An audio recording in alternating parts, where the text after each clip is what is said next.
the role I do now is different to the role I, maybe did as a graduate. But a typical sort of software engineer, they kind of would typically, I guess, start their day, talk about basically a bit of a day in the life. They would start their day with what we call daily stand-up. Most sort of software houses would run that. And essentially it's like a 15-minute meeting. You talk about what you did yesterday, what you're going to do today, and if you've got any challenges or blockers.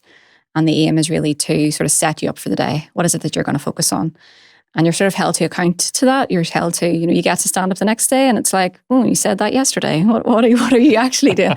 Which is really, really good as well. It kind of keeps people honest. But really, typically, following that, you might do a bit of coding. So maybe you've got a feature that you have to get out. So you might spend some time with that. The more senior you get, typically the time you get maybe to spend independently coding reduces because your time, I guess, is spent coaching more junior engineers. You might have to attend some meetings to talk about, roadmap for a client, like what is it that they're trying to achieve and what are the things we're going to achieve over the next number of months. So it's a bit more strategic. But generally that would be a bit of work. For me at the minute, I'm working with a US client. So we typically have a lot of sort of time with them and the US people in the afternoon due to the time difference. So yeah, it's varied and no one day really is ever the same. And that's really what I love about it.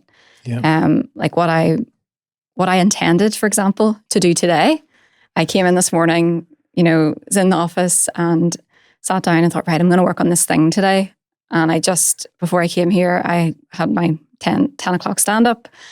And one of the team members is like, with this other thing that I need to do and I'm a bit stuck on it. And I'm like, okay, well, that's the day derailed. What I intended to do today is not going to happen. My focus will be on them and helping them achieve what it is they need to achieve. So I like that. And I like the kind of fact that you're always sort of kept on your toes, that things can just change at the drop of a hat, like what it is you're doing. I would be a bit bored, I think, otherwise. So, yeah. And have you always been interested in getting alongside others and coaching and mentoring? You mentioned that your colleague that you're going to be working alongside today. So where did that all come from for you? Or is that something you've learned?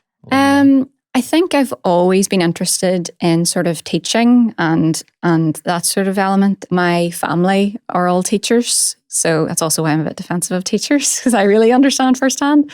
But so your dad's a lecturer. My dad's a lecturer. Yeah, okay. My two sisters are teachers. Yeah. So yeah, and I've got aunts, and my grandmother was a primary school teacher as well. So it's very much in the family, that area of teaching. And if I hadn't have gone down the computer science route, I'd also, which I forgot to mention earlier, I'd got accepted to St Mary's. So I was going to, I was going to study secondary maths with science. Yeah. That was also my other option. But the appeals of the software industry were a bit too much to resist at that time. I've always had a keen interest in working with others and helping others. When I was at university, actually, I used to be able to do these like additional sort of extracurricular activities to get what Ulster University call their like Edge Award, which is like an additional thing you can get on top of your degree.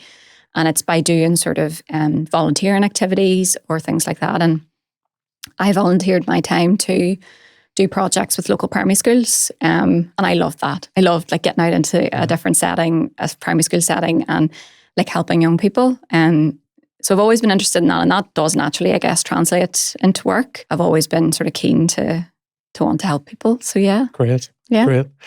And you're working with this US client right now. Maybe can't say too much about who that is or whatever, but you mentioned about roadmap and planning ahead and things like that. Like, is it the actual detail of the process that you love, or is it the outcome that client is going to achieve for their end users that you're involved in? Like for you, what's the bit that gets you up out in the morning? I think it's the end user. I try not to, and it can be very difficult, I try not to get too much in the weeds, because that can happen a lot when you're an engineer and you're just stuck on this like one technical problem and you get really, really head down and you're like, gosh, I can't figure this out. Or you're maybe trying to build something, but you haven't actually thought through what it is that you're building it for and who you're building it for. And it's that I love. I love, always keeping sort of that user-centered mindset.